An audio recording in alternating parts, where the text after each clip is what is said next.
La deuxième contrainte, c'est la contrainte du changement climatique, puisque vous savez que les émissions de gaz à effet de serre augmentent la température de l'atmosphère et que les savants du climat nous disent qu'il faut diviser par 4 les émissions de gaz à effet de serre d'ici 2050, de 90 à 2050. Et donc, le système énergétique, lui, est le premier responsable des émissions de gaz carbonique, CO2, du fait de la combustion des combustibles fossiles, gaz, pétrole, charbon, dont on a vu qu'ils représentaient 81%. C'est malin. Et en plus, il y a le méthane, mais lui, c'est un tiers des émissions de méthane viennent de l'énergie.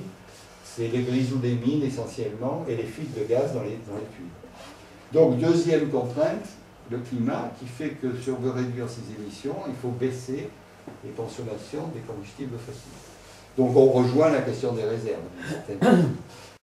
Troisièmement, les accidents graves.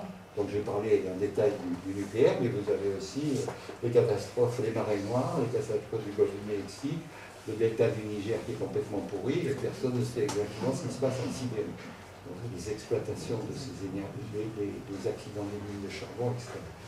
Donc, l'exploitation de ces ressources terrestres, si vous voulez, pose des problèmes par rapport à la vie humaine et par rapport à l'environnement.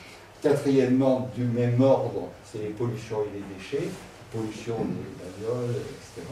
Et vous en avez pratiquement associé à toutes les énergies. Mais là aussi, il y a quand même cette question des déchets nucléaires qui sont quand même dans la famille des façons de faire de l'électricité qui sont les plus dangereuses. Alors, on voit bien que donc, par rapport à ces énergies de stock, on a ces 4 contraintes fortes. Le climat, les réserves, ça serait bien pour le charbon, ça irait, mais le CO2, c'est le charbon plus que les autres. Donc, le charbon, bon, chaque fois que je brûle beaucoup par kilowattheure, c'est 2 fois.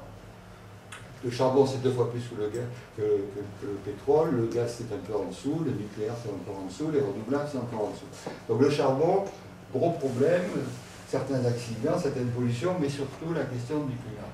Les accidents graves, c'est le nucléaire, les déchets, c'est le nucléaire, les pollutions, les accidents environnementaux, c'est le pétrole. Bon, de toute façon, le cumul de ces contraintes fait qu'on ne peut pas s'en sortir. Et la preuve est là, par un raisonnement très simple, c'est que les pays qui sont actuellement en train de vouloir faire des croissances pour certains d'entre eux, et puis en plus c'est très bien que l'Afrique arrête d'être misérable, donc ils se disent on va rattraper les pays riches. Les pays riches consomment, les pays riches industrialisés, c'est 13% de la population, 38% de la consommation d'énergie, qui traduit les différences que j'ai montrées tout à l'heure. Et c'est 5,3 tonnes équivalent pétrole par habitant.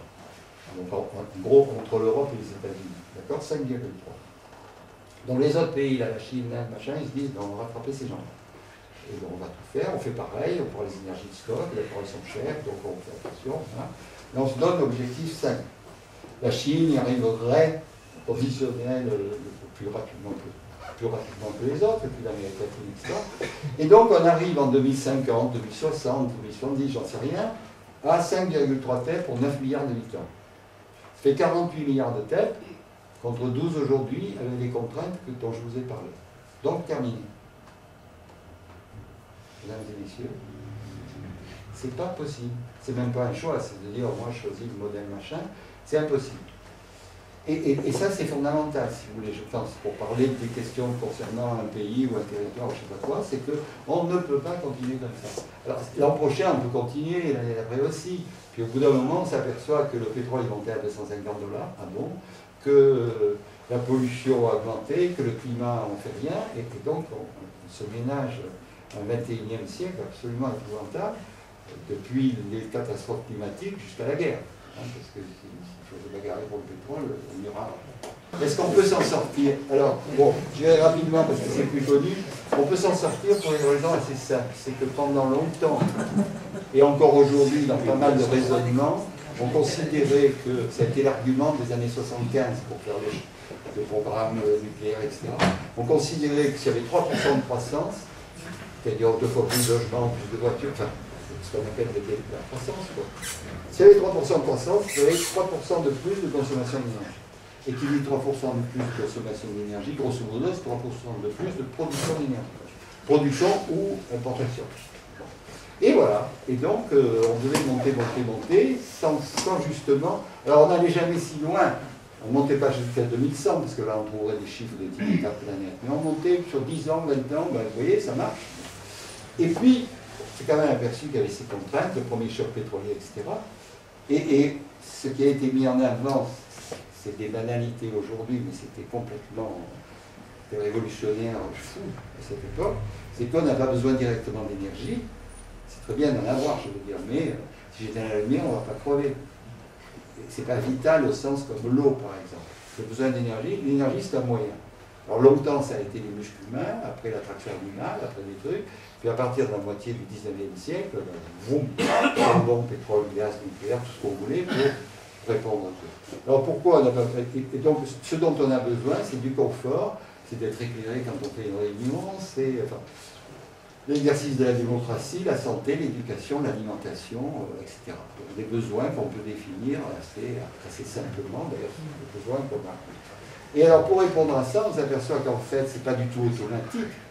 C'est que la façon dont je réponds à ces besoins dépend de facteurs qui font que l'énergie extérieure dont j'ai besoin peut varier énormément. Alors, on peut prendre à multiples exemples. Il y en a, le plus simple, c'est la maison. On construit des maisons aujourd'hui qui consomment 10 fois moins que ce qu'elles consommaient il y a 30 ans.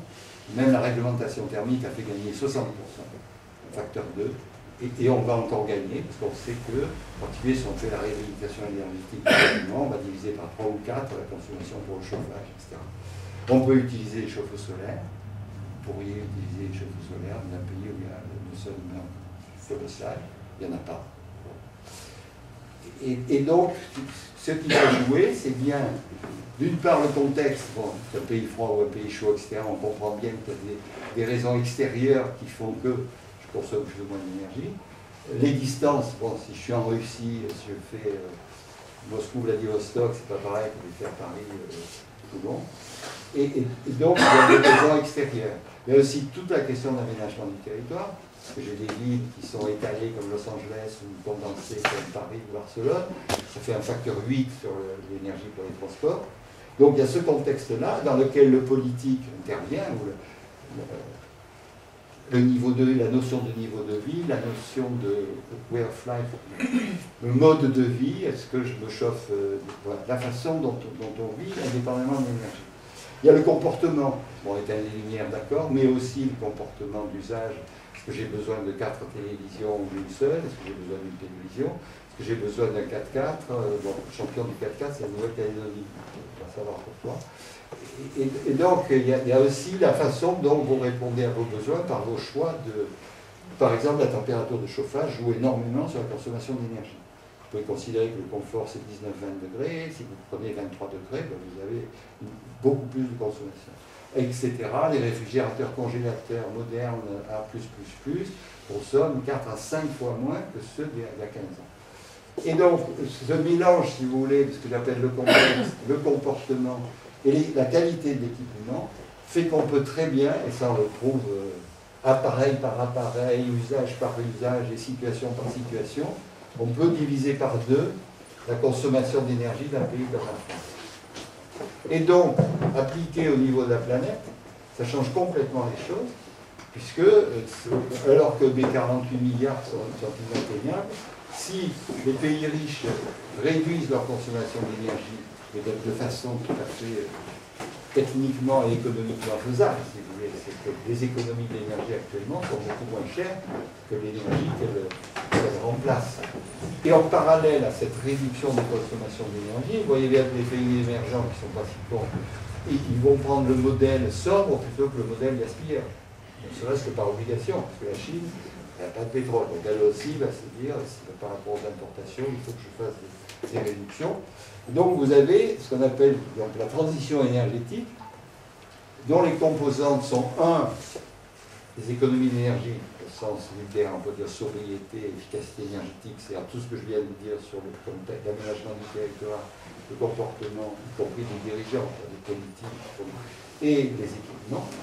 Là, vraiment, j'ai un facteur 2 sur une trentaine d'années.